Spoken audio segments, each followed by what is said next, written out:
Ketubot Perek Dalid Mishnah Hey, fifth Mishnah, fourth chapter of Ketubot. In the last Mishnah, we talked about the zechuyot of the Av vis-a-vis the zechuyot of the Baal, of the husband. So now we're going to ask ourselves, well, when did that transfer? When does that happen? So the answer is obviously when they get married. But remember that the couple in the times of the Mishnah would get married twice. They would have Erusin, and then 9 months later, a year later, whatever it is, they would have Nisuin. So as long as the Mishnah says, Le'olami b'rshut ha'av, she's always forever in the possession of her father. Ad shitkanes l'rshut ha'baal l'nisuin. Nisuin is what is koveya. Okay, what determines when she becomes into the rshut ha'baal and the switch happens. So what about? Why is this they're telling us? Isn't this obvious? So the Bartanura says, according to the Gemara, im bat Yisrael me'areset lakohen. It's talking about a bat Yisrael to a kohen. So when she marries a kohen, then she can eat truma.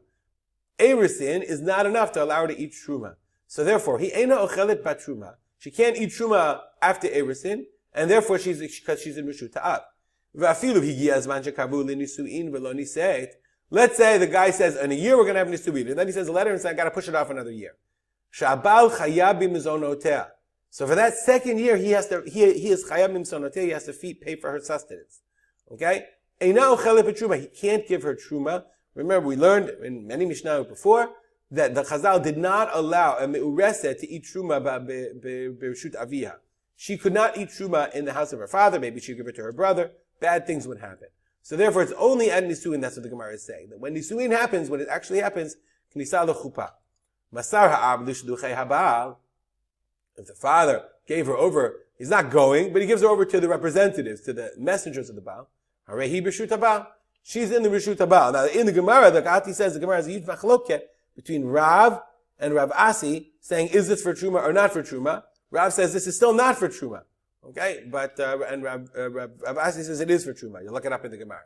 Halacha avim shulchei ha'baal. But if the father went with their messengers, I mean the shulchei ha'baal, the Baal he sent his messengers to go pick her up, and the father comes with. O shalchu shluchei ha'av im shulchei ha'baal. Or the father doesn't go, but he sends his own representatives. Harehi b'rshut ha'av. Then, as long as the representatives are there, she's still in the father's possession, and she can't eat truma. But masu shluchei ha'av d'shluchei ha'baal. Let's say they say, "Oh, we'll meet you on 995 halfway down."